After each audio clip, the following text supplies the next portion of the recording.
जीवन को जीने के दो ढंग हैं। एक ढंग है संघर्ष का, एक ढंग है समर्पण का। संघर्ष का अर्थ है मेरी मर्जी समग्र की मर्जी से अलग। समर्पण का अर्थ है मैं समग्र का एक अंग हूं, मेरी मर्जी के अलग होने का कोई सवाल नहीं। मैं अगर अलग हूं, संघर्ष स्वाभाविक है। मैं अगर इस विराट के साथ एक हूं, समर्पण स्वाभाविक है। संघर्ष लाएगा तनाव, अशांति, चिंता। समर्पण शून्यता, शांति, आनंद और अंततः परम ज्ञान। संघर्ष से बढ़ेगा अहंकार, समर्पण से मिटेगा। संसारी वही है जो संघर्ष कर रहा है, धार्मिक वही है जिसने संघर्ष छोड़ा और समर्पण किया। मंदिर, गुरुद्वारे, मस्जिद जाने से धर्म का कोई संबंध नहीं। अगर तुम्हारी वृत्ति संघर्ष की है, अगर तुम लड़ रहे हो परमात्मा से, अगर तुम अपनी इच्छा पूरी कराना चाहते हो, चाहे प्रार्थना से ही सही, पूजा से ही सही, अगर तुम्हारी अपनी कोई इच्छा है तो तुम अधार्मिक हो। जब तुम्हारी अपनी कोई चाह नहीं, जब उसकी चाह ही तुम्हारी चाह है, जहां वो ले जाए वही तुम्हारी मंजिल है, तुम्हारी अलग कोई मंजिल नहीं। जैसा वो चलाए वही तुम्हारी गति है, तुम्हारी अपनी कोई आकांक्षा नहीं। तुम निर्णय लेते ही नहीं, तुम तैरते भी नहीं, तुम तिरते हो। आकाश में कभी देखें, चील बहुत ऊंचाई पर उठ जाती, फिर पंख भी नहीं हिलाती, फिर पंखों को फैला देती और हवा में तिरती। वैसी ही तिरने की दशा जब तुम्हारी चेतना में आ जाती, तब समर्पण। तब तुम पंख भी नहीं हिलाते, तब तुम उसकी हवाओं पर तिर जाते हो, तब तुम निर्भर हो जाते हो। क्योंकि भार संघर्ष से पैदा होता है, भार प्रतिरोध से पैदा होता है। जितना तुम लड़ते हो उतने तुम भारी हो जाते हो, जितने भारी होते हो उतने नीचे गिर जाते हो। जितना तुम लड़ते नहीं उतने हल्के हो जाते हो, जितने हल्के होते हो उतने ऊंचे उठ जाते हो। और अगर तुम पूरी तरह संघर्ष छोड़ दो तो तुम्हारी वही ऊंचाई है जो परमात्मा की। ऊंचाई का एक ही अर्थ है निर्भर हो जाना, और अहंकार पत्थर की तरह लटका है तुम्हारे गले में। जितना तुम लड़ोगे उतना ये अहंकार बढ़ेगा। ऐसा हुआ कि नानक एक गांव के बाहर आकर ठहरे। वो गांव सूफियों का गांव था, उनका बड़ा केंद्र था। वहां बड़े सूफी थे, गुरु थे। पूरी बस्ती ही सूफियों की थी। खबर मिली सूफियों के गुरु को, तो उसने सुबह ही सुबह नानक के लिए एक कप में भरकर दूध भेजा। दूध लबालब था, एक बूंद भी और न समा सकती थी। नानक गांव के बाहर ठहरे थे, एक कुएं के तट पर। उन्होंने पास की झाड़ी से एक फूल तोड़कर उस दूध की प्याली में डाल दिया। फूल तिर गया। फूल का वजन क्या? उसने जगह न मांगी, वो सतह पर तिर गया और प्याली वापस भेज दी। नानक का शिष्य मर्दाना बहुत हैरान हुआ कि मामला क्या है। उसने पूछा कि मैं कुछ समझा नहीं, क्या रहस्य, ये हुआ क्या? तो नानक ने कहा, सूफियों के गुरु ने खबर भेजी थी कि गांव में बहुत ज्ञानी है, अब और जगह नहीं। मैंने खबर वापस भेज दी है कि मेरा कोई भार नहीं है, मैं जगह मांगूंगा ही नहीं, फूल की तरह तिर जाऊंगा। जो निर्भर है वही ज्ञानी है, जिसमें वजन है अभी अज्ञान है। और जब तुम में वजन होता है तब तुमसे दूसरे को चोट पहुंचती। जब तुम निर्भर हो जाते हो तब तुम्हारे जीवन का ढंग ऐसा होता है कि उस ढंग से चोट पहुंचनी असंभव हो जाती। अहिंसा अपने आप फलती है, प्रेम अपने आप लगता है। कोई प्रेम को लगा नहीं सकता और न कोई करुणा को आरोपित कर सकता है।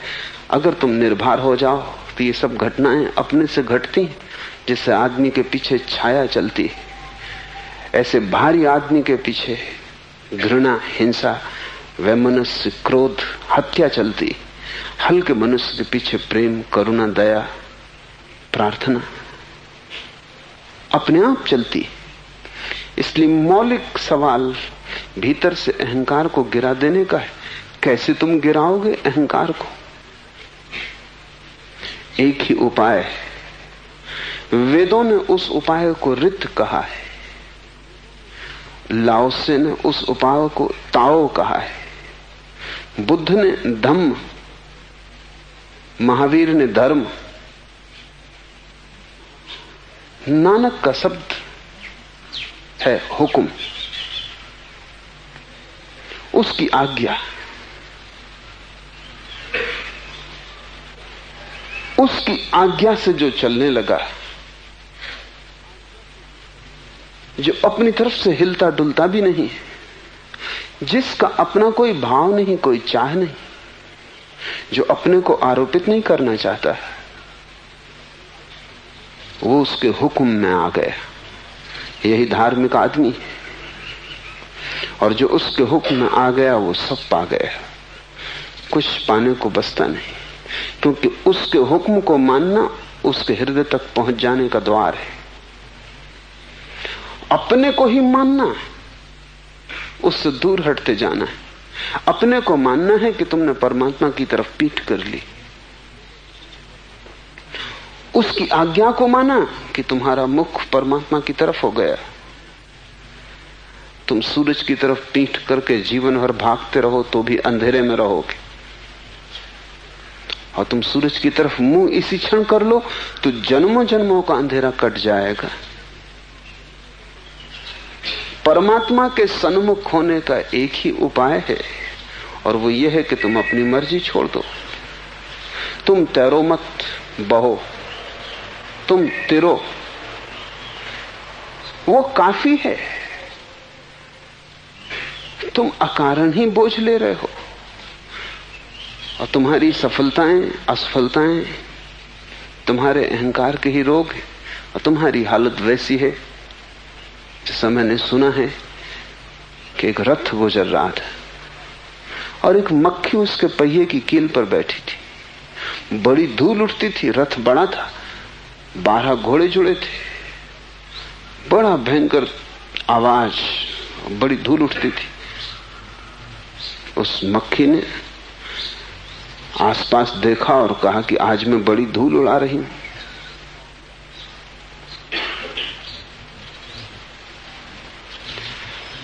रथ से उड़ रही है धूल, मक्खी कील पर बैठी पर सोच रही है आज मैं बड़ी धूल उड़ा रही हूं। और जब इतनी धूल उड़ा रही हूं तो इतनी ही बड़ी हूं। तुम सफल भी होते हो उसके ही कारण।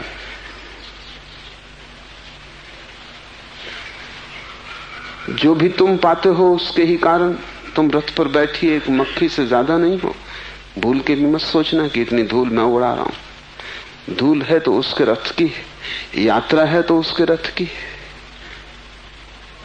लेकिन तुम अपने को बीच में मत ले लेना। तुमने सुनी होगी बात उस छिपकली की कि मित्रों ने उसे निमंत्रित किया था और कहा कि आओ आज थोड़ा जंगल में घुमाएं।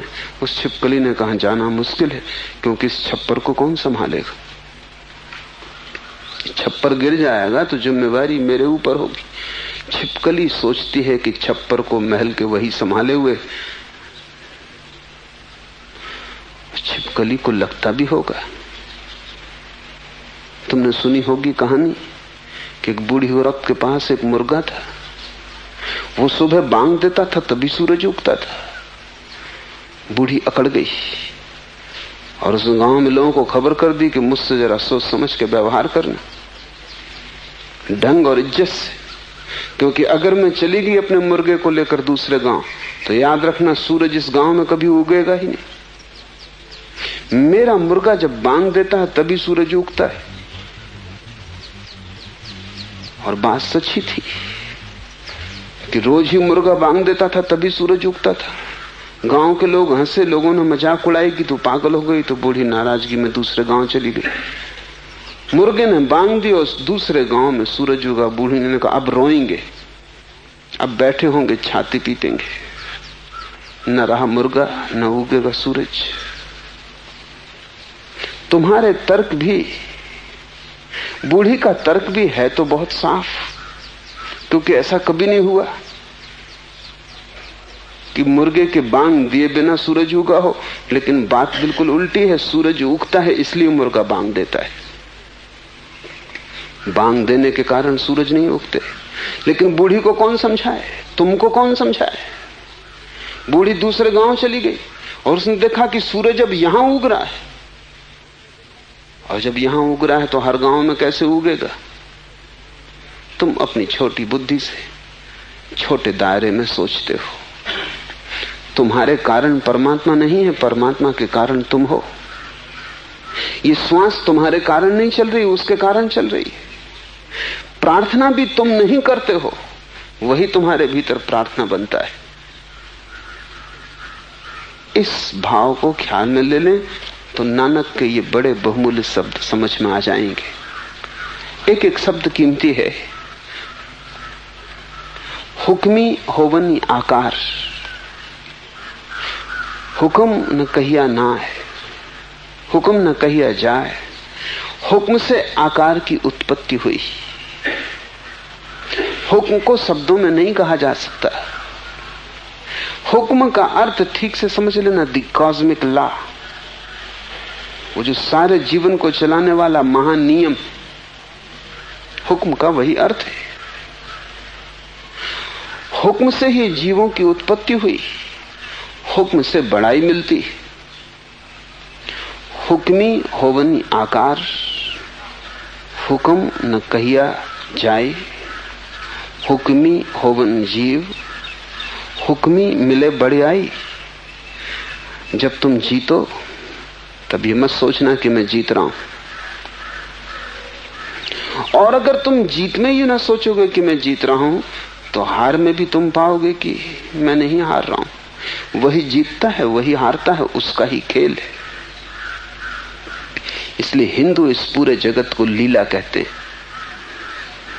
लीला का मतलब है हारता भी वही, जीतता भी वही। इस हाथ से जीतता है, उस हाथ से हारता है। लेकिन जीतने और हारने वाले बीच में ही सोच लेते हैं, जो उपकरण है, जो निमित्त है, जो साधन है, वो समझ लेते हैं हम करता है। कृष्ण अर्जुन को गीता में कह रहे हैं कि तू व्यर्थ बीच में अपने को मत ले। वही कर रहा है, वही करवा रहा है।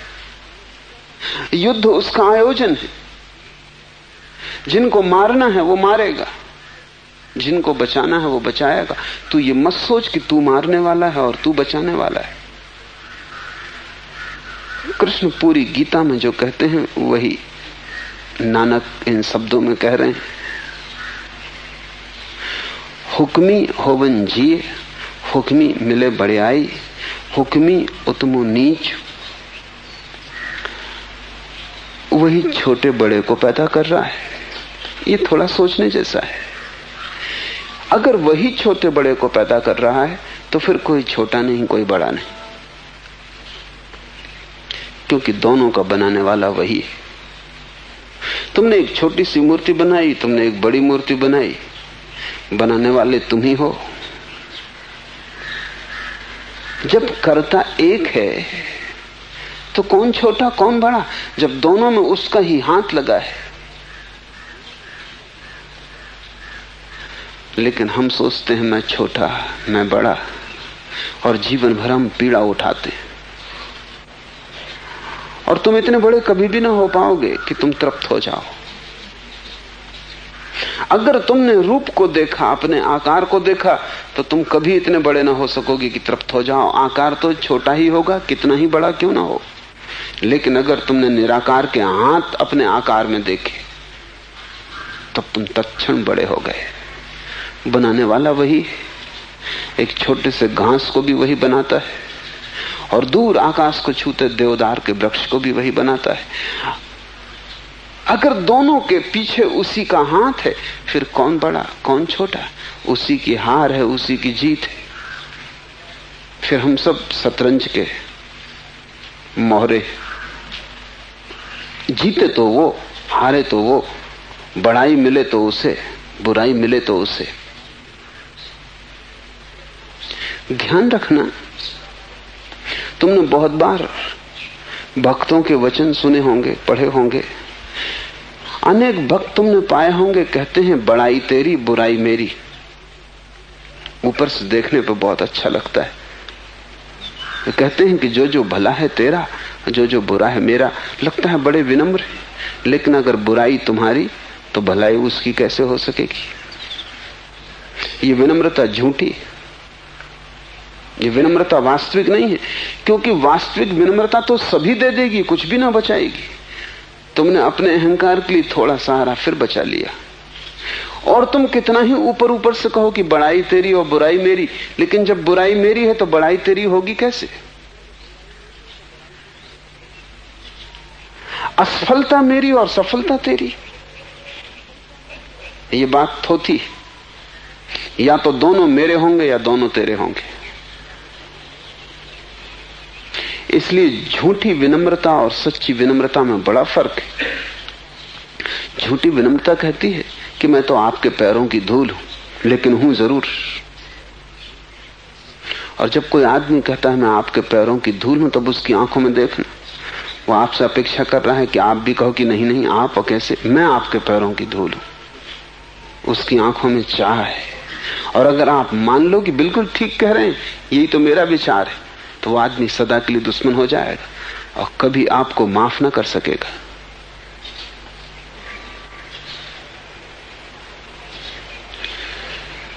बड़ाई भी उसकी, बुराई भी उसकी। हम बीच में आते ही नहीं हैं।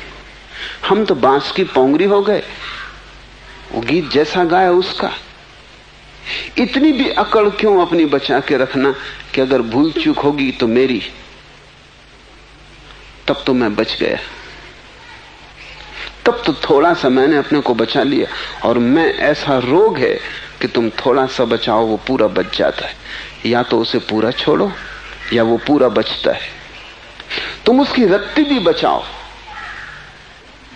तो वो पूरा का पूरा बचा हुआ है, वो कहीं गया नहीं, तुमने छिपाया है। नानक कहते हैं हुक्म से आकार की उत्पत्ति हुई, हुक्म को शब्दों में कहा नहीं जा सकता। जीवन में जो भी महत्वपूर्ण है उसे शब्दों में नहीं कहा जा सकता, और हुक्म तो सबसे महत्वपूर्ण बात है, उसके पार तो कुछ भी नहीं है। शब्द तो काम चलाऊ है, साधारण जीवन का काम चल जाता है, लेकिन असाधारण को शब्दों में प्रकट करने का कोई उपाय नहीं। उपाय न होने के कई कारण हैं, वो समझ लेने चाहिए। एक, उस अलौकिक की प्रतीति मौन में होती है, और जिसे हम मौन में जानते हैं उसे शब्द में कैसे कहेंगे। शब्द और मौन विपरीत है। जब उसका अनुभव होता है तब भीतर कोई शब्द नहीं होते, तब परम सन्नाटा होता है। उस परम सन्नाटे में उसकी प्रतीति होती है। तो जिसको शून्य में जाना है उसको शब्द में कैसे बांधिएगा। माध्यम बदल गया। शून्य अलग माध्यम है, शून्य निराकार का माध्यम है। शब्द आकार है, सब शब्द आकार देते हैं, तो निराकार को आकार में कैसे बांधिएगा? इसलिए जिन्होंने भी जाना है उन्हें बड़ी अड़चन है, कैसे कहें उसे? ऐसा ही समझो कि तुमने एक सुंदर संगीत सुना,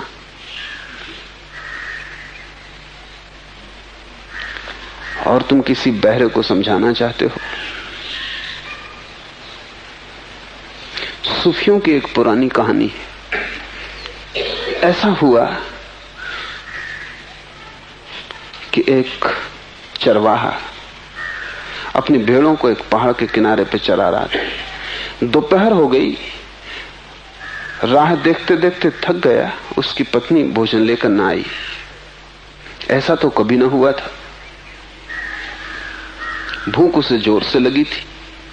फिर उसे चिंता भी पकड़ी कि कहीं पत्नी बीमार तो नहीं हो गई, कोई दुर्घटना तो नहीं हो गई। ऐसा कभी हुआ ही न था, लेकिन वो था बिल्कुल वज्र बहर, बधिर, सुन नहीं सकता था। उसने आसपास देखा कि कोई आदमी हो, देखा कि एक लकड़हारा लकड़ी काट रहा है। वो झाड़ पे चढ़ा था, वो उसके नीचे पहुंचा और उसने कहा, मेरे भाई जरा मेरी भेड़ों का ध्यान रखना, मैं जरा घर हुआ हूं, पत्नी भोजन नहीं लाई है, दौड़ के अभी ले आऊंगा।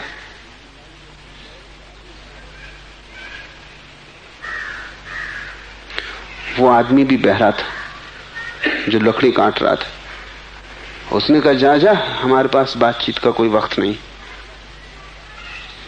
मैं अपने काम में लगा हूं, तुझे बातचीत की सूझी।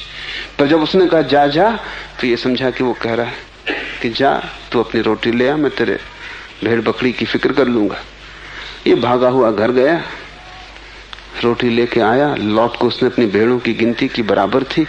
धन्यवाद देने गया कि आदमी बड़ा प्यारा है, अच्छा है, ईमानदार है, फिक्र रखा, एक भी भेड़ न भटकी। फिर उसे ख्याल आया धन्यवाद कोरा क्या देना। एक लंगड़ी भेड़ थी उसके पास, उसे आज नहीं कल काटना ही था। सोचा ये से भेंट कर दें। लंगड़ी भेड़ लेके आया और उसने कहा कि मेरे भाई बड़े बड़े धन्यवाद, तुम्हारी बड़ी कृपा, ये भेड़ स्वीकार कर लो, ऐसे भी इसे काटना ही था। वो दूसरे बहरे ने कहा, तेरा क्या मतलब? मैंने तेरी भेड़ लंगड़ी की? विवाद बढ़ गया, क्योंकि वो एक चिल्ला रहा था कि मैंने तेरी भेड़ देखी नहीं, मुझे मतलब क्या, और दूसरा कह रहा था मेरे भाई इसको स्वीकार कर लो। तो दोनों बहरे थे और बड़ी कठिनाई थी। एक राहगीर एक घोड़े पर, एक चोर जो घोड़े को चुरा के जा रहा था, वो रास्ता भटक गया था। वो इन दो आदमियों से पूछने आया था, इन दोनों ने उसको पकड़ लिया। वो भी बहरा था, वो समझा कि पकड़े गए, यही घोड़े के मालिक। ये दोनों उससे कहने लगे कि भाई जरा इसको समझा दो कि मैं भेड़ भेंट दे रहा हूं और ये नाहक नाराज हो रहा है, चिल्ला रहा है। और वो दूसरा बोला कि मैंने इसकी भेड़ों का कोई छुआ भी नहीं, लंगड़े होने का कोई सवाल नहीं। उस तीसरे ने कहा, भाई घोड़ा जिसका भी हो ले लो, मुझसे जो भूल हो गई मुझे माफ करो। ये विवाद चल ही रहा था और कोई रास्ता नहीं दिखाई पड़ता था, क्योंकि कोई किसी की सुन ही नहीं रहा था। तब एक सूफी फकीर वहां से गुजर रहा है।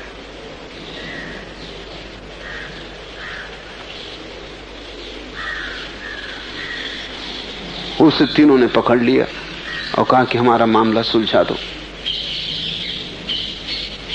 उसने मौन की कसम ले रखी थी,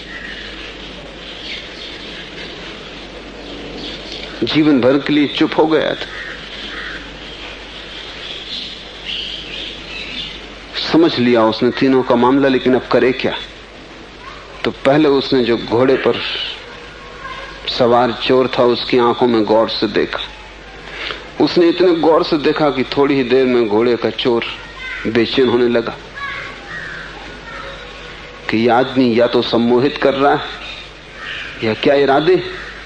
वो इतना घबरा गया कि छलांग लगा अपने घोड़े पे चढ़ा और भाग गया। तब उस सूफी फकीर ने दूसरे आदमी की आंखों में देखा जो भेड़ों का मालिक था। उसको भी लगा कि यह आदमी तो बेहोश कर देगा, देखी जाता अपलक। वो जल्दी से सिर झुका के अपनी भेड़ियों को खदेड़ के अपने घर की तरफ चल पड़ा। तब उसने तीसरे की तरफ देखा। वो तीसरा भी डरा। उसकी आंख बड़ी तेजस्वी थी। जो लोग चुप रहते हैं बहुत देर तक, उनकी आंखों में एक अलग तेज आ जाता है, क्योंकि सारी ऊर्जा इकट्ठी होती है और आंख ही अभिव्यक्ति का माध्यम रह जाती है। जब उसने गौर से देखा उस तीसरे की तरफ, वो भी डरा। उसने अपनी लकड़ी का बंडल बांधा और भागा। सूफी हंसता हुआ अपने रास्ते पे चला गया। सूफी ने मामला हल कर लिया 3 बहरों का, बिना बोले। यही संतों की तकलीफ है हमारे साथ। 3 बहरे नहीं है यहां, 3 अरब बहरे। और जो भी हम कह रहे हैं वो सब संगत असंगत, उसमें कुछ भी नहीं। कोई किसी की नहीं समझ रहा है। जिंदगी में संवाद तो हो ही नहीं रहा है, विवाद चल रहे हैं। संत क्या करें?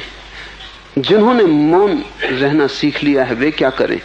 बोलने का कोई उपाय नहीं है। वे कितना ही बोले, वो सूफी फकीर कितना ही बोलता तो भी वे 3 बहरे को समझ न पाते। 3 की जगह 4 उपद्रव वहां हो जाते। उसने सिर्फ आंख से गौर से उन्हें देखा।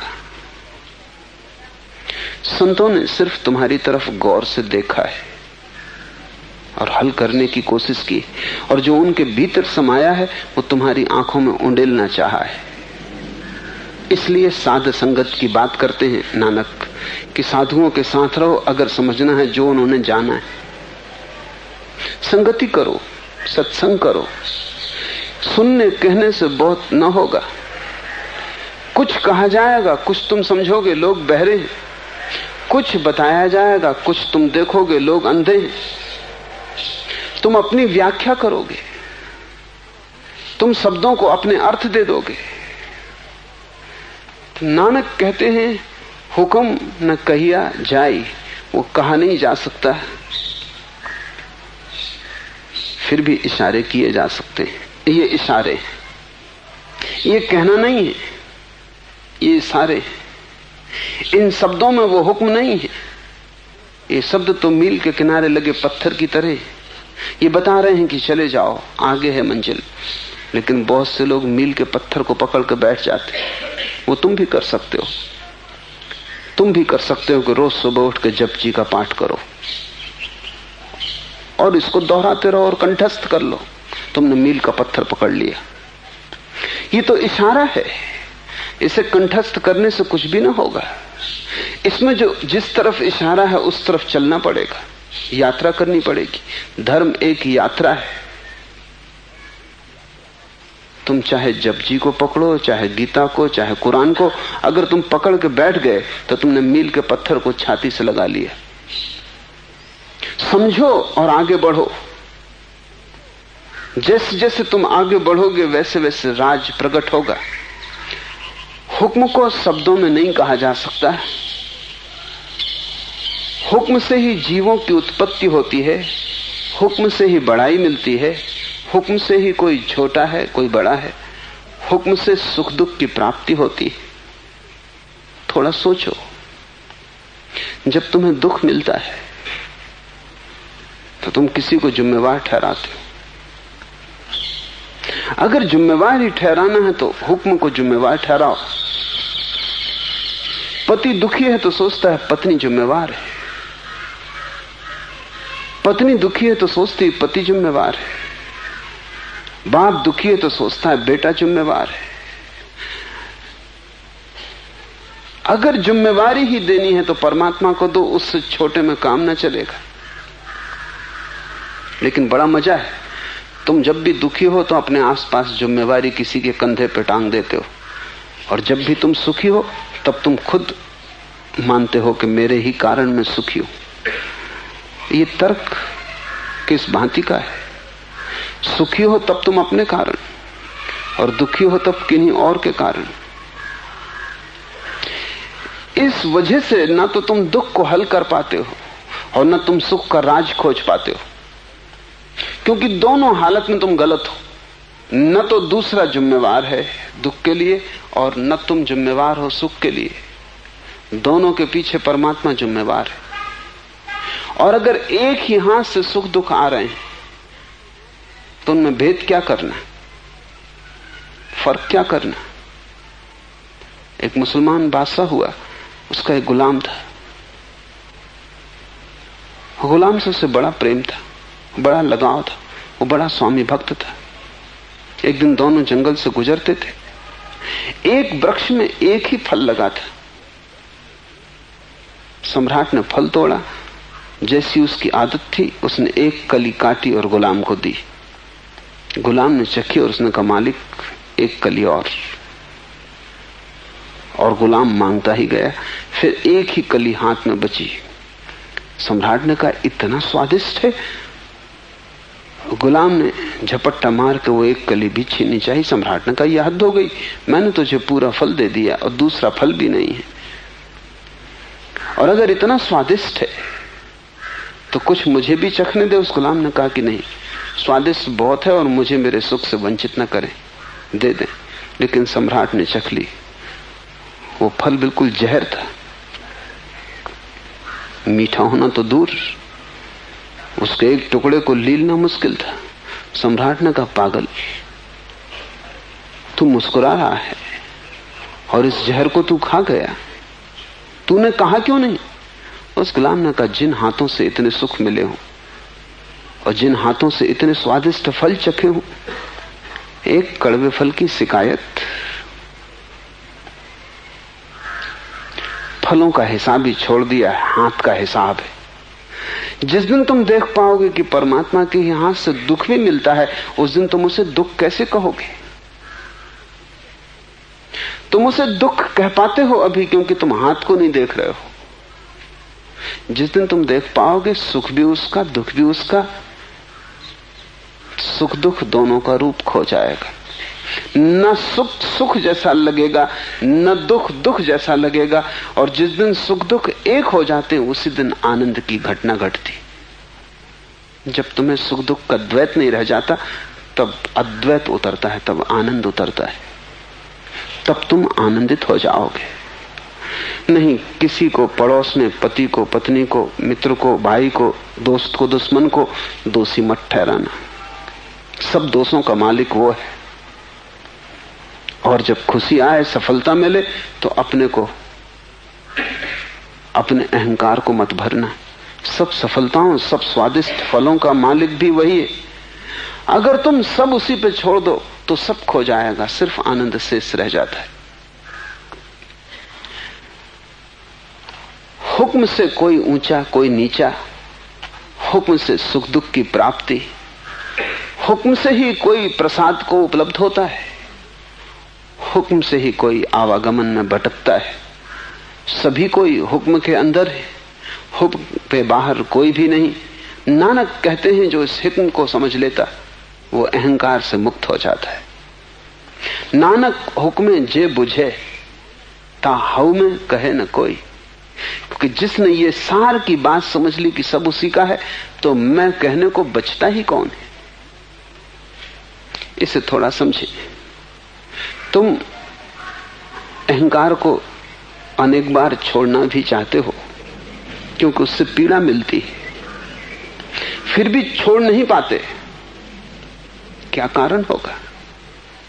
क्योंकि उसी से तुम्हें सुख भी मिलता है, इसलिए अड़चन। अहंकार से दुख मिलता है, ये जाहिर है, क्योंकि जब कोई गाली देता है पीड़ा होती, वो पीड़ा अहंकार को होती।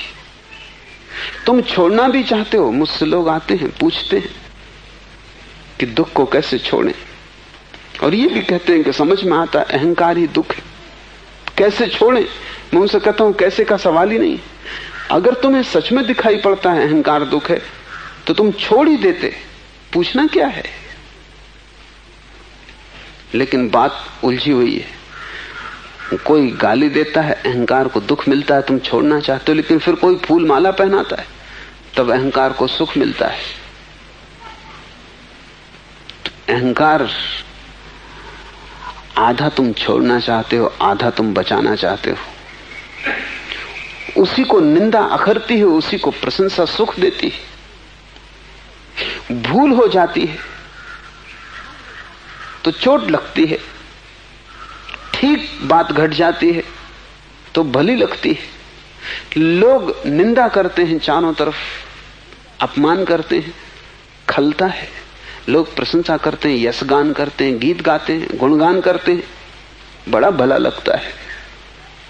दोनों ही घटनाएं अहंकार को घट रही हैं। और तुम्हारी मुसीबत यह है कि तुम अगर अहंकार छोड़ो तो दुख भी मिट जाएगा, सुख भी मिट जाएगा। सुख को तुम बचाना चाहते हो, दुख को तुम मिटाना चाहते हो। ये कभी हुआ नहीं, कभी होगा नहीं। दोनों ही साथ जाएंगे। एक ही सिक्के के दो पहलू हैं। एक पहलू को तुम बचाना चाहते हो, दूसरे को फेंक देना चाहते हो। ये कैसे होगा? फेंकते हो, उठा लेते हो, क्योंकि वो दूसरा पहलू भी हाथ से जाता है। हाथ में रखते हो, फेंकना चाहते हो, क्योंकि वो दुख वाला पहलू भी हाथ में रह जाता है। अहंकार को समझो, सुख भी वही देता, दुख भी वही देता। और अगर तुम दोनों परमात्मा पर छोड़ दो, जहां से कि वास्तविक स्रोत है जीवन का, अगर तुम सब उसी पर छोड़ दो तो तुम्हारे मैं को बचने की जगह कहां रह जाएगी? तुम कैसे कहोगे मैं हूं? मैं कृत्यों का जोड़ है। तुमने जो जो किया है उसका इकट्ठा जोड़ मैं कोई वस्तु नहीं है। सिर्फ बहुत बहुत कृत्यों की पड़ी हुई जोड़ी हुई धारणा है। तुम्हारा अतीत, तुमने जो जो किया है उसका जोड़ अहंकार है। अगर सारा कर्तत्व तुम छोड़ दो और तुम कह दो कर्ता तू है, कर्ता पुरुष, मैं केवल माध्यम हूं, फिर कैसे अहंकार? जो उसने करवाया वो मैंने किया, जो उसने नहीं करवाया वो मैंने नहीं किया। पापी बनाया तो पापी। इसे थोड़ा समझो, क्योंकि नानक बड़ी अनूठी बात कह रहे हैं। वो ये कह रहे हैं हुक्म से ही कोई प्रसाद को उपलब्ध होता, ज्ञान को, और हुक्म से ही आवागमन में भटकता है। नानक ये कह रहे हैं कि अगर तुम पापी हो तो भी मत सोचो कि मैं पापी हूं, क्योंकि उसकी मर्जी। ये बड़ी खतरनाक बात है, क्योंकि तुम कहोगे ऐसे तो लोग पाप करने लगेंगे और लोग कहेंगे उसकी मर्जी। लेकिन यही तो मजा है कि जिसने जान लिया उसकी मर्जी, उससे फिर जो भी होता है वही पुण्य।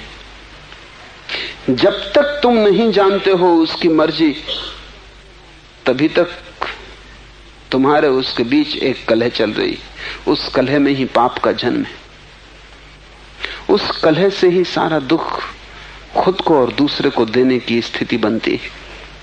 जिस दिन तुमने सब उस पर छोड़ दिया, उसी दिन पाप तिरोहित हो जाता है। पाप तुम्हारे और परमात्मा के बीच हो रहे संघर्ष का फल है, लेकिन छोड़ना पड़ेगा उसे। नानक कहते हैं वह भी उसी के द्वारा हो रहा है। तुम पापी हो तो वही, तुम पुण्यात्मा हो तो वही। ना तो तुम सोचो कि पुण्य मैंने किया है, और ना तुम सोचो कि पाप मैंने किया है। मैंने किया है, यही बात भ्रांति है। एक ही अज्ञान है, मैंने किया है, और एक ही ज्ञान है कर्ता पुरुष, कि वो पुरुष करता है, मैं केवल माध्यम हूं। हुक्म से बाहर कोई भी नहीं, सभी कोई हुक्म के अंदर है। हुक्म अंदर सबू को, बाहर हुक्म न कोई। और नानक कहते हैं जो इस हुक्म को समझता है वो अहंकार से मुक्त हो जाता है। कोई उसके बल का गान करते हैं, जिनमें गुणगान करने का बल है। कोई उसके दान का गीत गाते हैं और दान को उसका प्रतीक मानते हैं। कोई उसके गुण और सुंदर बड़ाइयों को गाते हैं, कोई उस विद्या को गाते हैं जिसका विचार कठिन है। कोई ये गाते हैं कि वो शरीर रचता है और उसे फिर खाक कर देता है। कोई गाते हैं कि जीव फिर उससे ही देह ग्रहण करता है। कोई गाते हैं कि वो बहुत दूर दिखाई देता है, और कोई गाते हैं कि वो हमें देखता है और सर्वव्यापी। उसके गुणगान का अंत नहीं आता, यद्यपि करोड़ों लोग करोड़ों ढंग से कथन करते हैं। दाता देता ही चला जाता है, लेने वाले लेते लेते थक जाते हैं। युग युगांतर से जीव उसको भोग रहे हैं, पर उसका अंत नहीं। वह हुक्मी हुक्म से पथ निर्देश करता है। नानक कहते हैं वह बेपरवाह और आनंदित है।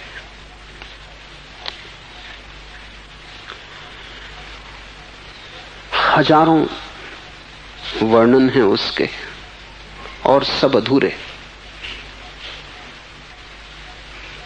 अधूरा मनुष्य पूरे का वर्णन कैसे कर सकेगा? अधूरा मनुष्य जो भी कहेगा वो अधूरा होगा।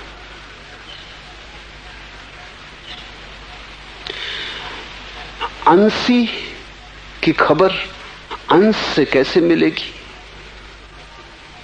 अंश जो भी कहेगा वो अंश की ही समझ होगी।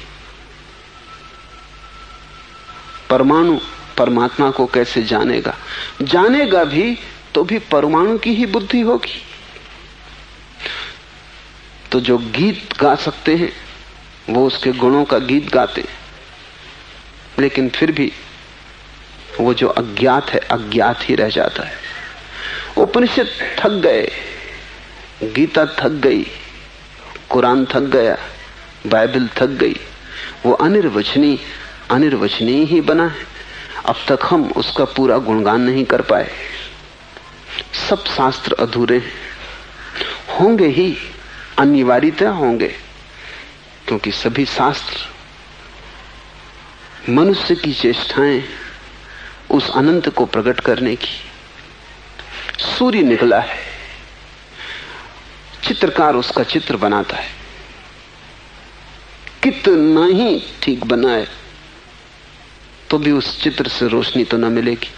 और अंधेरे में रख के तुम बैठ जाओ तो तुम इस आशा में मत रहना कि घर प्रकाश से भर जाएगा। कोई कवि उस सुबह के निकलते सूरज का मधुर से मधुर गीत गाए, उसके गीत में बड़ी गंभीरता हो, उसके गीत में बड़ी गहराई हो, उसका गीत हृदय को छुए, तुम उस गीत को गाते रहना अंधेरे में बैठ के तो भी रोशनी न मिलेगी। परमात्मा के संबंध में गाए गए गीत, रचे गए चित्र बस ऐसे ही हैं। सब चित्र अधूरे, सब गीत अधूरे। कोई गीत पूरा उसे कह ना पाएगा, क्योंकि किसी भी गीत में हम उसकी जीवंतता को ना उतार पाएंगे। शब्द थोथे हैं, थोथे ही रहेंगे। तुम्हें प्यास लगी हो तो शब्द पानी से ना बुझेगी। तुम्हें भूख लगी हो तो शब्द अग्नि पर रोटी ना पकेगी। और तुम्हें परमात्मा की अभीप्सा पैदा हो गई हो तो शब्द परमात्मा काफी नहीं। काफी उन्हीं को है जिन्हें अभीप्सा नहीं। इसको ठीक से समझ लो। अगर तुम्हें प्यास नहीं लगी है तो शब्द पानी भी काफी है, H2O भी काफी है। अगर प्यास लगी तब अड़चन शुरू होती है। तब न तो H2O काम देगा, न पानी काम देगा, न जल काम देगा, न वाटर काम देगा। तुम दुनिया भर के सब शब्द इकट्ठे कर लो, कोई 3000 भाषाएं, 3000 शब्द पानी के लिए, सब इकट्ठे कर लो, उनको कंठ से बांध लो, तो भी बूंद प्यास उनसे न बुझेगी। लेकिन अगर प्यास न लगी हो तो तुम शब्दों से खेल सकते हो। दर्शन शास्त्र उन लोगों का खेल है जिन्हें प्यास नहीं लगी, और धर्म उनकी यात्रा है जिन्हें प्यास लगी है। इसलिए दर्शन शास्त्र शब्दों से खेलता है, धर्म शब्दों से नहीं खेलता। धर्म तो शब्दों का इशारा जिस तरफ है उस यात्रा पर जाता है। सरोवर की तलाश है, सरोवर शब्द का क्या करेंगे? जीवन की खोज है, जीवन शब्द से क्या होगा? कोई गा नहीं पाया उसे पूरा, कोई बता नहीं पाया उसे पूरा। उसकी सब मूर्तियां अधूरी हैं, कोई उसे बना नहीं पाया पूरा, बनाएगा भी कैसे? थोड़ा ऐसे समझो। एक दर्शन शास्त्रियों के सामने एक बड़ा गहन सवाल रहा है, और वो सवाल है कि अगर एक यात्री हिंदुस्तान आता है तो हिंदुस्तान का नक्शा हम उसे दे देते हैं, वो जेब में रख लेता नक्शा हिंदुस्तान को तो जेब में न रख सकोगे। वो नक्शा जेब में रख लेता है। उस नक्शे से हिंदुस्तान का मेल क्या है? क्या वो नक्शा हिंदुस्तान जैसा है? अगर हिंदुस्तान जैसा है तो हिंदुस्तान जैसा बड़ा होगा, और अगर हिंदुस्तान जैसा नहीं तो उसे हिंदुस्तान का नक्शा क्यों कहते हो? नक्शे का उपयोग क्या है? अगर वो बिल्कुल हिंदुस्तान जैसा हो तो उसका कोई उपयोग ही नहीं, क्योंकि उसको जेब में न ले जा सकोगे, उसको कार में बैठ के उपयोग न कर सकोगे, वो दूसरा हिंदुस्तान हो जाएगा। और अगर वो हिंदुस्तान जैसा नहीं है तो बड़ी हैरानी की बात है, वो काम कैसे आता है? नक्शा प्रतीक है। वो ठीक हिंदुस्तान जैसा नहीं है, फिर भी हिंदुस्तान के संबंध में रेखाओं के माध्यम से कुछ इंगित करता है, इशारे करता है। तुम पूरा हिंदुस्तान घूम के भी हिंदुस्तान का नक्शा कहीं ना देख पाओगे। जहां भी जाओगे हिंदुस्तान मिलेगा, नक्शा नहीं। लेकिन अगर नक्शा पास है तो यात्रा सुगम हो जाएगी। लेकिन नक्शे को मान के चलना पड़ेगा। नक्शे को छाती से रख के बैठने से कुछ भी ना होगा। और दुनिया भर के धार्मिक लोग नक्शों को छाती से रख के बैठ गए, जैसे नक्शा सब कुछ है। धर्म शास्त्र नक्शा है, मूर्तियां नक्शे, मंदिर नक्शे, उनमें कुछ इशारे छिपे। अगर इशारे चूक जाएं तो नक्शे बोझ। हिंदू अपने नक्शे ढो रहा है, मुसलमान अपने नक्शे ढो रहा है। न हिंदू यात्रा कर रहा, न मुसलमान यात्रा कर रहा है। नक्शे इतने हो गए कि यात्रा अब हो ही नहीं सकती। या तो नक्शों को ढो तो तुम चल नहीं सकते। नक्शे संक्षिप्त चाहिए, छोटे चाहिए, और नक्शों की पूजा करने का कोई अर्थ नहीं है। उनका उपयोग करना है। नानक ने हिंदू और मुसलमान दोनों नक्शों में जो सार था उसको निचोड़ लिया। हिंदू को, नानक को ना तो तुम हिंदू कह सकते हो ना तुम मुसलमान कह सकते हो। नानक दोनों है या दोनों नहीं है। और नानक को समझने में लोगों को बड़ी मुश्किल हुई। नानक के संबंध में पुरानी युक्ति है, बाबा नानक शाह फकीर, हिंदू का गुरु, मुसलमान का पीर। वो दोनों हैं। उनके दो खास शिष्य, मर्दाना और बाला, एक मुसलमान एक हिंदू। न हिंदू मंदिर में उनको जगह है, न मुसलमान की मस्जिद में उनको जगह है। दोनों जगह संदेह है कि आदमी है किस जगह पर, इसको हम किस कोटि में रखें, कहां बिठाएं। जो भी महत्वपूर्ण था हिंदू में और जो भी महत्वपूर्ण था मुसलमान में, उन दोनों नदियों का संगम है नानक। जो भी सार था, इसलिए सिख न तो हिंदू है न मुसलमान, या तो वो दोनों है और या दोनों नहीं है। वो एक संगम है।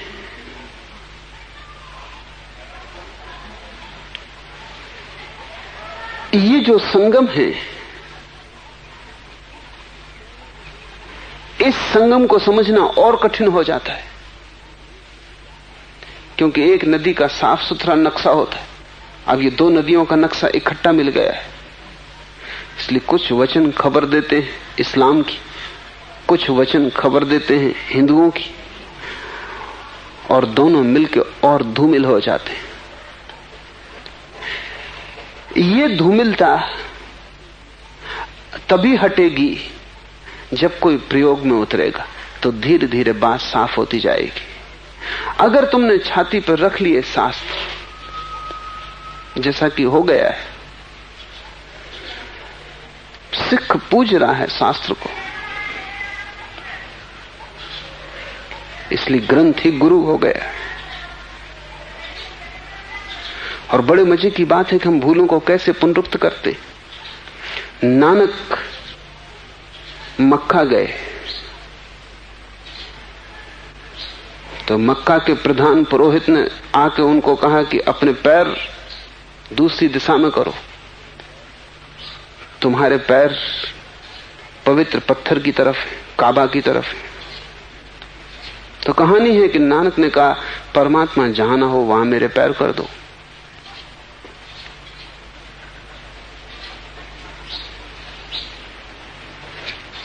कहानी तो यह है कि जहां जहां उनके पैर किए गए वहां वहां काबा हट गया। लेकिन यह प्रतीक है, अर्थ इतना ही है कि तुम पैर कहीं भी करोगे वहीं परमात्मा है, तो पैर कहां करोगे? वो सब और है। स्वर्ण मंदिर अमृतसर में मुझे निमंत्रण दिया कि मैं आऊं, मैं गया। तो मैं तो कोई टोपी नहीं लगाता, तो दरवाजे पर ही उन्होंने कहा कि तो बहुत मुश्किल है, आपको सिर पे कपड़ा बांधना ही पड़ेगा। ये तो परमात्मा का मंदिर है, इसमें सिर पे टोपी चाहिए। तो मैंने उनसे कहा तुम भूल गए कि नानक के साथ काबा में क्या हुआ था? तो अभी जहां मैं खड़ा हूं बिना टोपी लगाए वहां परमात्मा नहीं, वहां मंदिर नहीं। पर भूलें वही की वही दोहर जाती। तो मैंने उनसे कहा मुझे बताओ वो जगह जहां मैं बिना टोपी लगाए रह सकता हूं। और तुम भी तो स्नान करते होगे, तब पगड़ी निकाल देते होगे, उस वक्त परमात्मा का अपमान होता होगा। तुम भी तो रात सोते होगे, तब पगड़ी अलग कर देते होगे, उस वक्त परमात्मा का अपमान होता होगा। तो आदमी की नासमझियां वही की वही है। बुद्ध कुछ कहे, बुद्ध को मानने वाला सब लीप पोत देता है। नानक कुछ कहे, नानक को मानने वाला सब लीप पोत देता है। फिर वही जाल शुरू हो जाता है। क्योंकि आदमी की नासमझी में कोई फर्क नहीं, उसके बहरेपन में कोई फर्क नहीं है। सुन लेता है, अपने मतलब निकाल लेता है, अपने मतलब से चलता है। जो सुना है उसके अनुभव से नहीं। ये जो शब्द है, नानक कहते हैं कोई कितने ही गीत गाए उससे कोई पूरा नहीं कर पाया। अलग अलग लोग उसके अलग अलग गीत गाते हैं, क्योंकि अलग अलग लोग अलग अलग तरफ से उसकी तरफ पहुंचते हैं। उनके गीतों में कोई विरोध भी नहीं है, कितना ही विरोध दिखाई पड़े। वेद भी वही कहते हैं जो कुरान कहता है, लेकिन मोहम्मद के पहुंचने का ढंग और, याज्ञवल्क्य के पहुंचने का ढंग और। बुद्ध भी वही कहते हैं जो नानक कहते हैं, लेकिन पहुंचने के ढंग और। अनंत द्वार हैं उसके, तुम जहां से भी जाओ वहीं उसका द्वार है। और तब तुम अपने द्वार का वर्णन करोगे, और तुम जिस मार्ग से जाओगे उस मार्ग का वर्णन करोगे। दूसरा जिस मार्ग से पहुंचा है उसका वर्णन करेगा।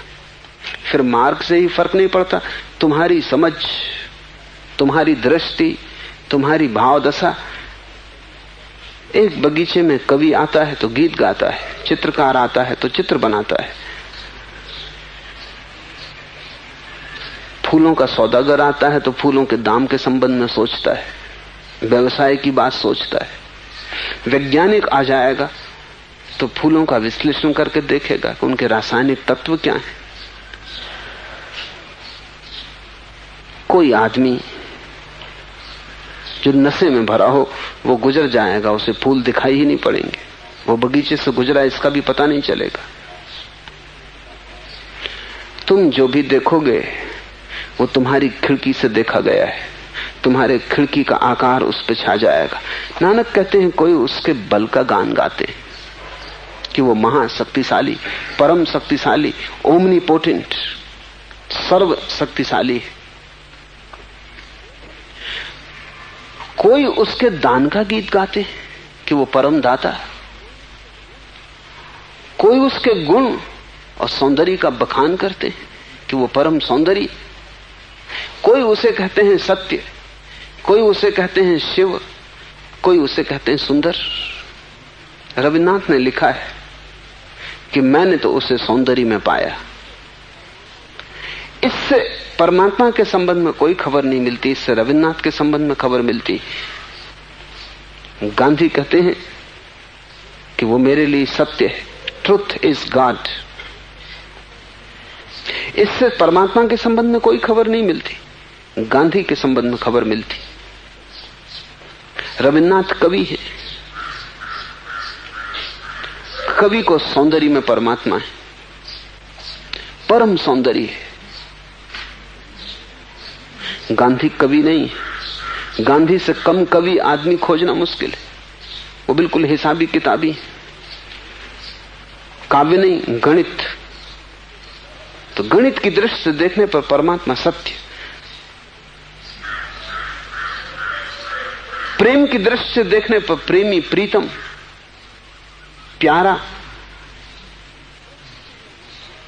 किस दृष्टि से हम देखते हैं, हमारी दृष्टि की खबर मिलती है उससे। वो सभी है एक साथ और कोई भी नहीं। इसलिए महावीर का एक बहुत अद्भुत प्रयोग है चिंतन के संबंध में कि जब तक तुम्हारी दृष्टि न छूट जाए तब तक तुम उसे न जान सकोगे, क्योंकि तुम जो भी जानोगे वो तुम्हारी दृष्टि होगी। महावीर उसको कहते हैं नय दृष्टि। और दर्शन तब मिलेगा जब सब दृष्टि छूट जाए, लेकिन तब तुम चुप हो जाओगे, क्योंकि बिना दृष्टि के बोलोगे कैसे। जब कोई भी दृष्टि ना होगी तब तुम उसी जैसे हो जाओगे, तब बोलोगे कैसे। तब तुम उतने ही विस्तीर्ण हो जाओगे, तब तुम आकाश के साथ लीन हो जाओगे, तुम बोलोगे कैसे। तुम अलग ही ना रहोगे। सब दृष्टियां अलग होने वाले की दृष्टियां हैं। इसलिए नानक सबकी दृष्टियां गिनाते हैं। वो ये कह रहे हैं कि ये सभी ठीक है और फिर भी कोई पूरा ठीक नहीं है। और जब कोई अधूरे को पूरे ठीक होने का दावा करता है तभी भ्रांति हो जाती। संप्रदाय का अर्थ है तुमने अधूरी दृष्टि को पूरा होने का दावा कर दिया। संप्रदाय को धर्म कहने का अर्थ है कि तुमने अधूरी दृष्टि को पूरी घोषणा कर दी कि बस यही दृष्टि पूरी। इसलिए एक संप्रदाय दूसरे संप्रदाय के विरोध में। सभी संप्रदाय धर्म की दृष्टियां हैं और कोई संप्रदाय धर्म नहीं है। अगर हम सभी संभव संप्रदायों को मिला दें तो धर्म पैदा होगा। जो संप्रदाय हुए हैं, जो हैं और जो होंगे, अगर हम सभी दृष्टियों को इकट्ठा कर दें तो धर्म होगा। कोई संप्रदाय धर्म नहीं है। संप्रदाय शब्द बड़ा अच्छा है। संप्रदाय का अर्थ है मार्ग, संप्रदाय का अर्थ है पहुंचने का रास्ता, धर्म का अर्थ है मंजिल। मंजिल एक, मार्ग अनेक है। नानक कहते हैं कोई बल का गान करता, कोई गुण का गान करता, कोई उसके दान का गीत गाता, कोई उसके सौंदर्य की चर्चा करता, कोई उस विद्या की का वर्णन करता है जिसका विचार कठिन है। कोई ये गाते हैं कि उसने शरीर रचा फिर वही शरीर को मिटाता है। कोई कहते हैं जीव फिर उससे ही देह ग्रहण करता है। कोई कहते हैं वह बहुत दूर दिखाई देता है, कोई कहते हैं वो बहुत निकट है। कोई गाते हैं वो हमें देखता है और सर्वव्यापी है, उसके गुणगान का अंत नहीं आता। कथना कथी न आवे तोठी, कहते कहते थक जाते हैं और उसके गुणगान का कोई अंत नहीं आता। कथी कथी कथी कोटि कोटि कोटि, करोड़ करोड़ करोड़ वार कहने पर भी वो अनकहा ही पीछे छूट जाता है। दाता देता ही चला जाता है, लेने वाले लेते लेते थक जाते हैं। ये बड़ा महत्वपूर्ण वचन है। जीवन वही देता है, श्वास वही चलाता है, धड़कन में वही धड़कता है, वो देता चला जाता है। उसके देने का कोई पारावार नहीं, उत्तर में हमसे कुछ मांगता भी नहीं। इसलिए तो जीवन तुम्हें सस्ता मालूम पड़ता है और चीजें महंगी मालूम पड़ती। तुम जीवन गंवाने को कभी भी राजी हो, धन गंवाने को नहीं, क्योंकि धन लगता है बड़ी मुश्किल चीज, जीवन तो मुफ्त मिलता है। वो तुम्हें जो भी दिया है मुफ्त है, उसके बदले में तुमने कुछ भी नहीं दिया है। और जिस दिन तुम्हें यह एहसास होना शुरू होगा कि जो भी मुझे मिला है उसमें मेरी पात्रता क्या है, अगर मैं न होता तो हर्ज क्या था। तुम्हारे भीतर जो जीवन की संभावना बनी और तुम्हारे भीतर चेतना का जो फूल खिला है, अगर न खिलता तो तुम किससे शिकायत करते? और तुम्हारी क्या योग्यता है कि तुम्हें जीवन मिले?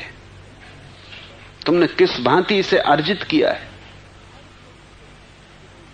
हर छोटी छोटी चीज के लिए योग्यता चाहिए।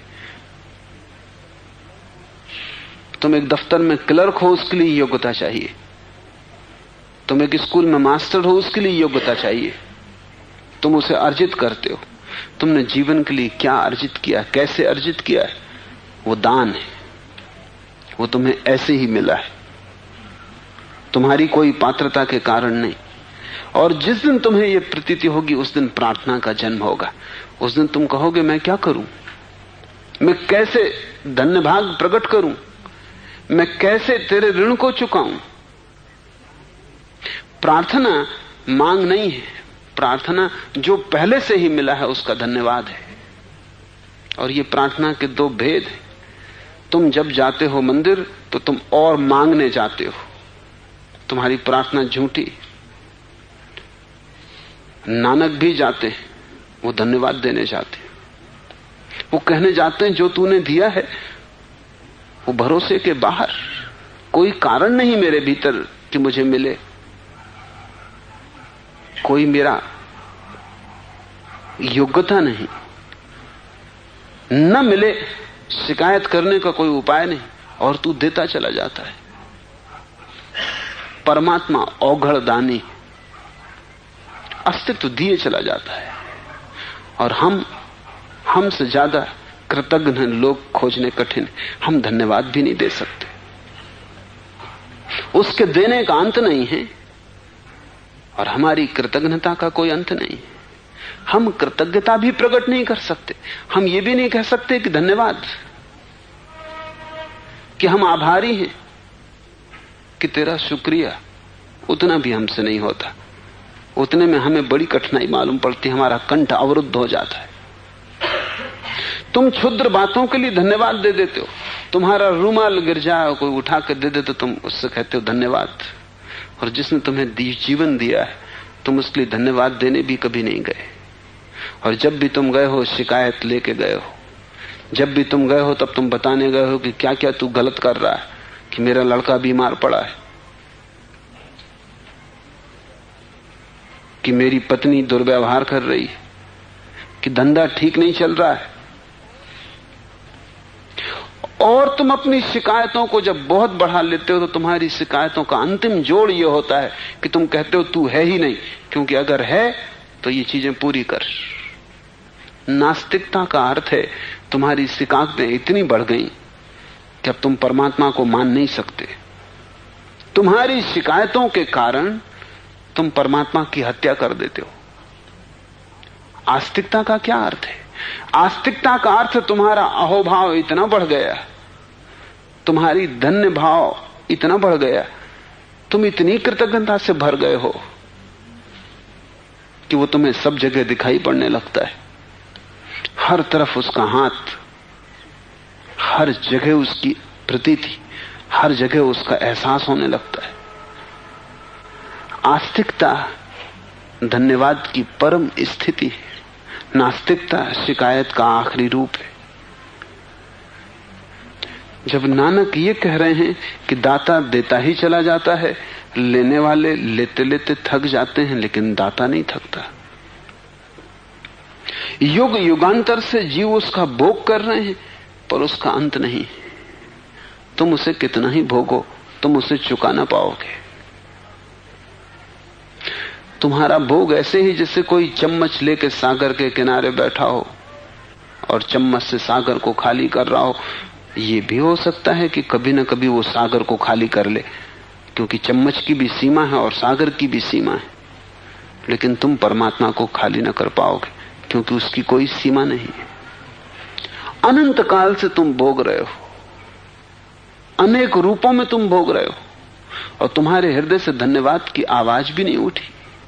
तुमने एक बार आकाश की तरफ आंखें उठा के न कहा कि मैं धन्यभागी हूं और तूने जो दिया है वो अपरंपार है। जब भी तुम उसके पास गए शिकायत लेके गए, और जब भी तुमने कुछ कहा नाराजगी जाहिर की। जब भी तुम गए तुमने ऐसा बताया कि तुम्हारी योग्यता ज्यादा है और तुम्हें मिला कम है।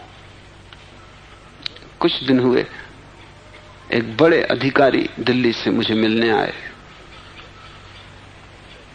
बड़ी से बड़े पद पर हैं, लेकिन जितने बड़े पद में हो उतनी शिकायत बढ़ जाती, क्योंकि वो सोचते हैं उनको अब मंत्री होना चाहिए, प्रधानमंत्री होना चाहिए। वो मुझसे कहने लगे और सब तो ठीक है, कोई रास्ता बताएं जिससे कि मेरे साथ जीवन में जो अन्याय हुआ है उसको मैं सहने में समर्थ हो जाऊं। अन्याय क्या हुआ है? अन्याय यह हुआ है कि जो मुझे मिलना चाहिए था वो नहीं मिला। जिस पद के मैं योग्य हूं उससे नीचे रह गया। सभी को ऐसा लगता है, इसलिए हर आदमी इसी दुख में जीता है कि जो मुझे मिलना चाहिए वो नहीं मिला। मैं योग्य तो था कि वाइस चांसलर हो जाता और पढ़ा हूं एक स्कूल में मास्टर होके। योग्य तो था कि मालिक हो जाता, बना हूं चपरासी। और ये स्थिति सदा बनी रहती है, इससे कोई फर्क नहीं पड़ता। जो प्रधानमंत्री बन जाता है वो भी सोच रहा है कि अब मेरी योग्यता तो इससे भी बड़ी है, लेकिन अब विस्तार का कोई उपाय नहीं दिखाई पड़ता कि मैं सारे दुनिया का मालिक कैसे हो जाऊं। तुम सिकंदरों को तृप्त नहीं कर सकते, और सभी सिकंदर हैं, छोटे मोटे बड़े, लेकिन सभी सिकंदर हैं। सभी की बड़ी आकांक्षा है और आकांक्षा तुमसे आगे जाती, तुम हमेशा पीछे रहते हो और योग्यता तुम्हें सदा ज्यादा मालूम पड़ती है। ये अधार्मिक आदमी का लक्षण है। धार्मिक आदमी का लक्षण यह है कि जो मिल जाए वो मेरी योग्यता से ज्यादा है। थोड़ा सोचो, देखो, जो तुम्हें मिला है वो तुम्हारी योग्यता से ज्यादा है या कम है? वो सदा ज्यादा है, वो सदा ही ज्यादा है, क्योंकि कुछ भी हमने अर्जित नहीं किया। ये विराट जीवन हमें यूं ही मिला है, दान में। हमने मांगा तक नहीं था, बिना मांगे मिला है। फिर भी अहोभाव पैदा नहीं होता। नानक कह रहे हैं कि उसको युग युग तक भोग कर भी हम चुका नहीं पाते। वह हुक्मी हुक्म से पथ निर्देश करता है। ये बड़ी गहरी चाबी है और नानक के विचार का बड़ा महत्वपूर्ण हिस्सा उसमें छिपा है। वो ये है, हुक्मी हुक्म चलावे राह। वो हुक्म से दुनिया को चला रहा है और हमेशा तुम्हें हुक्म देता है। अगर तुम्हारे पास थोड़ी भी सुनने की समझ हो तो तुम उसके हुक्म को समझ सकते हो और उसके अनुसार चल सकते हो। तुम सुनते ही नहीं। तुम चोरी करने जाते हो, वो भीतर से तुमसे कहता मत करो। एक बार कहता है, 2 बार कहता है, 1000 बार कहता है, तुम जाते ही जाते हो, तुम करते ही जाते हो।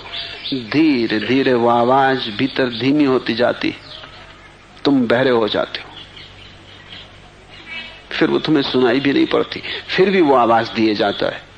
तुम ऐसा पापी न खोज सकोगे जिसके भीतर आवाज खो गई, हुक्म खो गया हो। तुम ऐसा बुरा आदमी न खोज सकोगे जिसको वो अब भी आवाज न दे रहा हो। वो कभी थकता नहीं और कभी निराश नहीं होता। तुम कितना ही बुरा करो, परमात्मा तुमसे निराश नहीं है और वो कभी तुम्हें इस स्थिति में नहीं मान लेता कि अब कुछ भी नहीं हो सकता। तुम असाध्य कभी भी नहीं हो उसके लिए। तुम्हारा रोग कितना ही बढ़ जाए उसका इलाज संभव है। परमात्मा की अनंत आशा, अनंत संभावना है। वो तुमसे कभी निराश नहीं होता। ऐसा हुआ, एक सूफी फकीर हुआ बायजीद। उसके पड़ोस में एक आदमी था जो बड़ा बुरा आदमी था, लुटेरा, चोर, बेईमान, दगाबाज, हत्यारा, सब तरह के पाप उसने किए थे। पूरा गांव उससे त्रस्त था। एक दिन बायजीद ने प्रार्थना की, परमात्मा से कहा कि मैंने तुझसे कभी कुछ नहीं मांगा, लेकिन ये आदमी अब बहुत ज्यादा उपद्रव कर रहा है, इस आदमी को हटा ले। तो बायजीद ने भीतर से आवाज सुनी कि मैं उससे नहीं थका तो तू उससे क्यों थक गया है, और मुझे जब अभी उस पर भरोसा है तो तू भी भरोसा रख। कितने ही पाप तुमने किए हो, कितने ही जन्मों तक, परमात्मा को तुम थका नहीं सकते। न भोग कर चुका सकते हो, न पाप से थका सकते हो। वो अब भी आवाज दिए जाता है, वो कभी निराश नहीं होता। और अगर तुम जरा शांत होकर सुनो तो उसकी धीमी आवाज तुम्हें सुनाई पड़ेगी। और जब भी तुम कुछ करते हो वो आवाज तुम्हें निर्देश देती है। नानक कह रहे हैं वह हुक्मी हुक्म से पथ निर्देश करता है, इसलिए तो वो उसको हुक्मी कह रहे हैं, क्योंकि उसका हुक्म आता है। तुम्हारे गहरे चेतन में छिपा हुआ जो अंतःकरण है, तुम्हारे गहरे हृदय में दबा हुआ जो अंतःकरण है, वो उसकी आवाज का यंत्र है। वहां से वो बोलता है। कुछ भी करने के पहले आंख बंद करके पहले उसकी आवाज सुन लेना, और अगर तुम उसकी आवाज के अनुसार चले तो तुम्हारे जीवन में आनंद की अपरंपार वर्षा होगी। अगर तुम उसके विपरीत चले तो तुम नरक अपने हाथ निर्मित कर लोगे। अगर तुमने आवाज ना सुनी तो तुमने पीठ कर दी, तुम बड़ा खतरनाक कदम ले रहे हो। कुछ भी करने के पहले और कुछ भी निर्णायक करने के पहले आंख बंद करके उससे पूछ लेना।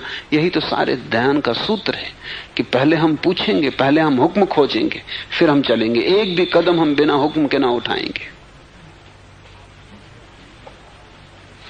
आंख बंद करके उसकी आवाज पहले सुनेंगे। हम अपनी आवाज से ना चलेंगे, उसकी आवाज से चलेंगे। और एक दफे तुम्हें यह कुंजी मिल जाए तो यह कुंजी अनंत द्वार खोल देती, और यह कुंजी तुम्हारे भीतर हर बच्चा लेके आता है।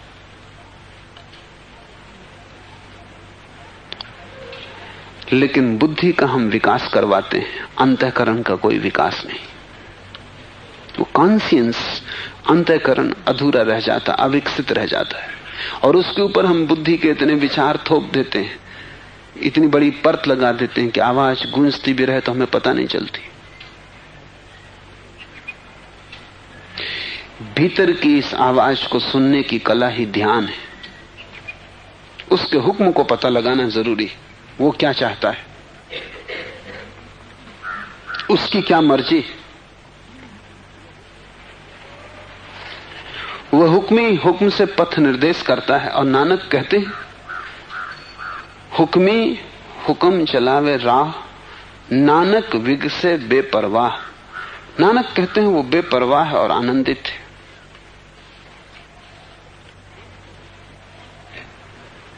एक तो परवाह का अर्थ होता है चिंता। वो तुम्हें दिए जाता है लेकिन दे के कोई अपेक्षा नहीं करता, कोई उत्तर नहीं चाहता। आवाज दिए जाता है, तुम सुनो या न सुनो, दिए जाता है। परवाह नहीं करता इस बात की कि तुम नहीं सुन रहे हो, बंद करो, बहुत हो गया, इस आदमी को हटा लो। परमात्मा को तुम चिंतित नहीं कर सकते, इसलिए जिस व्यक्ति को भी परमात्मा की प्रतीत होने लगती तुम उसे भी चिंतित नहीं कर सकते। He will be both simultaneously concerned and unconcerned. वो तुम्हारी परवाह भी करेगा और बेपरवाह भी होगा। तुम उसे चिंतित नहीं कर सकते। इधर मैं हूं, न मालूम कितने लोगों की परवाह करता हूं, फिर भी बेपरवाह हूं। तुम आते हो अपना दुख लेके, मैं पूरी परवाह करता हूं, लेकिन तुम उससे मुझे चिंतित नहीं कर देते। तुम्हारे दुख से मैं दुखी नहीं हो जाता, क्योंकि अगर तुम्हारे दुख से मैं दुखी हो जाऊं तो फिर मैं तुम्हें साथ ही ना दे पाऊंगा। जरूरी है कि तुम्हारे दुख को मैं सहानुभूति से समझूं, तुम्हारे दुख के लिए उपाय करूं, उपाय सोचूं, लेकिन परवाह मुझे पैदा ना हो, तुम्हारी चिंता मुझे ना पकड़े। और यह भी जरूरी है कि कल जो मैंने तुम्हें बताया है तुम न करवाओ तो मुझ में नाराजगी ना आए कि मैंने इतनी परवाह ली और तुमने नहीं किया। तुम जब कल आओ बिना किए, और आओगे ही बिना किए, तो फिर तुमसे परवाह लूं, लेकिन मैं बेपरवाह रहूं। परमात्मा को सारे जगत की परवाह है और बेपरवाह है। वो सदा राजी है तुम्हें उठाने को, लेकिन किसी जल्दी में नहीं। और तुम अगर सोचते हो कुछ देर और भटकने का मजा लेना, तो वो बेपरवाह है।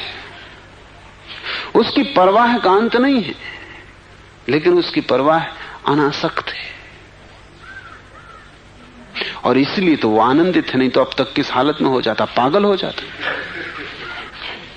तुम सोचो, तुम शरीर के कितने लोग और कितने तरह के उपद्रव, और परमात्मा एक और तुम अनेक, तुम सबने उसे कभी का पागल कर दिया होता।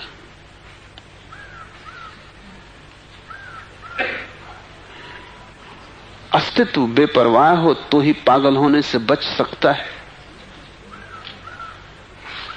लेकिन बेपरवाह का अर्थ इंडिफरेंस नहीं, उपेक्षा नहीं। ये बड़ा सूक्ष्म है। तुम्हारे प्रति पूरी की पूरी चेष्टा है, तुम्हें बदलने, रूपांतरित करने, तुम्हें उठाने का पूरा भाव है। लेकिन भाव अनाक्रामक है, वो आक्रमण नहीं करेगा, वो प्रतीक्षा करेगा। ऐसे ही जैसे सूरज तुम्हारे द्वार पर दस्तक दे रहा है, किरणें तुम्हारे द्वार पर दस्तक दे रही हैं, और तुम दरवाजा बंद किए अंदर बैठे हो, तो सूरज जबरदस्ती नहीं घुसेगा, रुकेगा। और ऐसा भी नहीं कि नाराज होकर लौट जाए। कभी इस आदमी का दरवाजा बंद है, चलो अब कभी यहां नहीं आना, रुकेगा। तुम जब दरवाजा खोलोगे तब प्रवेश कर जाएगा।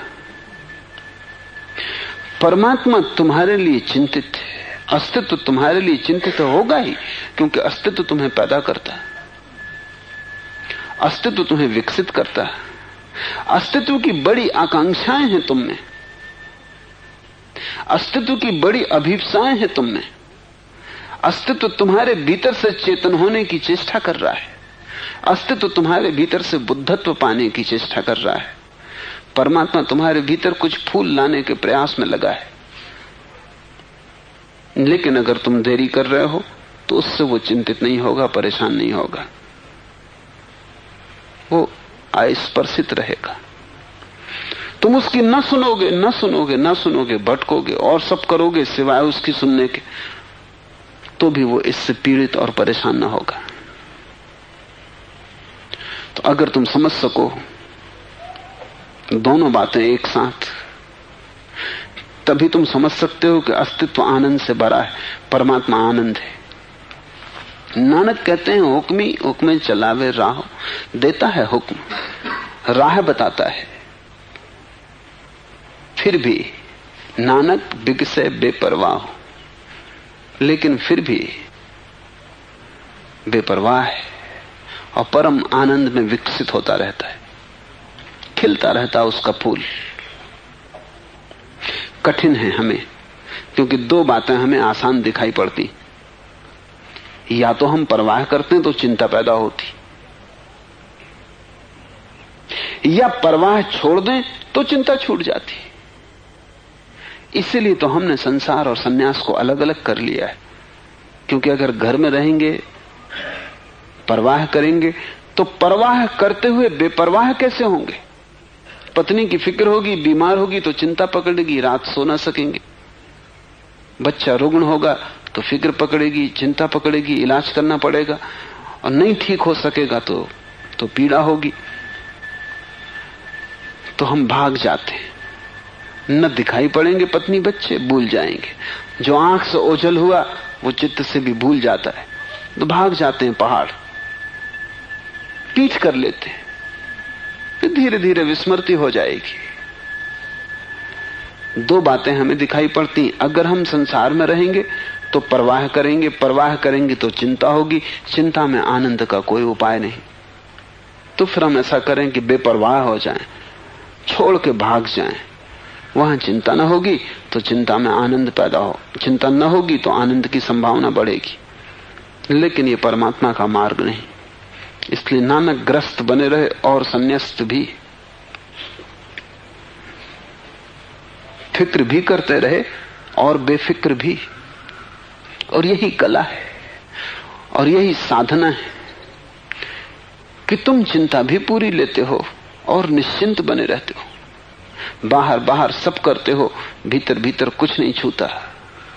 बेटे की फिक्र लेते हो, पढ़ाते हो, बिगड़ जाए तो, न पढ़ पाए तो, हार जाए तो इससे चिंता पैदा नहीं होती। और जब तक तुम दोनों को न जोड़ दो, संसार में रहते हुए संन्यास्त न हो जाओ, तब तक तुम परमात्मा को न पहुंच सकोगे। क्योंकि परमात्मा का भी ढंग यही है, वो संसार में छिपा हुआ और संन्यास्त है। और जो उसका ढंग है, छोटी मात्रा में वही ढंग तुम्हारा चाहिए, तभी तुम उस तक पहुंच पाओगे। बच्चा बीमार है तो दवा दो, पूरी चिंता लो, लेकिन चिंतित होने की क्या जरूरत है। पूरी फिक्र करो, परवाह पूरी करो, लेकिन इससे भीतर की बेपरवाही को मिटाने का क्या कारण है। बाहर बाहर संसार में, भीतर भीतर परमात्मा में। परिधि छूती रहे संसार को, केंद्र बना रहे अछूता। यही सार है। इसलिए नानक से लोग बड़े परेशान थे, क्योंकि वो थे ग्रस्त और कपड़े लत्ते पहन लिए थे सन्यासी जैसे। लोग समझ ही ना पाते कि मामला क्या है।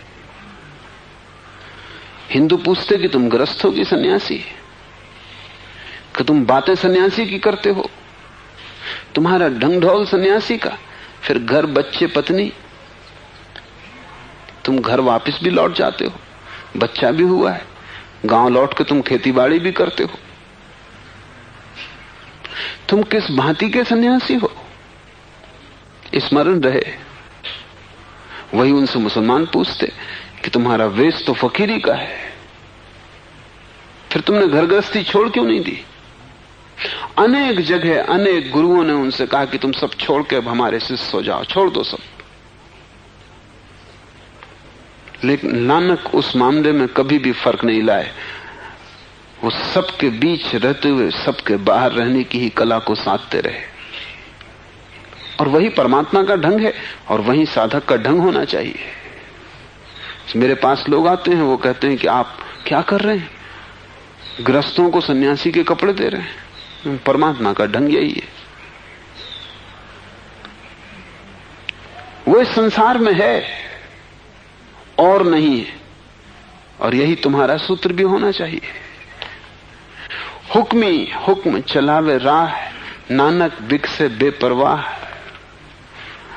विकास कर रहा है, आनंदित हो रहा है, प्रफुल्लित हो रहा है, फूल की तरह खिल रहा है, फिर भी कोई परवाह नहीं।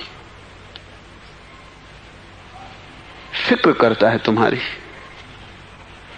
लेकिन चिंतित नहीं। इसे तुम थोड़ा प्रयोग करोगे तो ही समझ में आ सकेगा। इसे थोड़ा जिंदगी में प्रयोग करो। दुकान जाओ, काम करो, लेकिन दूर भी बने रहो। तुम्हारे काम और तुम्हारे होने में एक फासला बना रहे। काम अभिनय हो जाए, नाटक हो जाए, लीला हो जाए, तुम करता ना रहो, बस सूत्र सज गए। तुम अभिनेता हो जाओ। अभिनय की कला तुम्हारा पूरा जीवन का सूत्र बन जाए।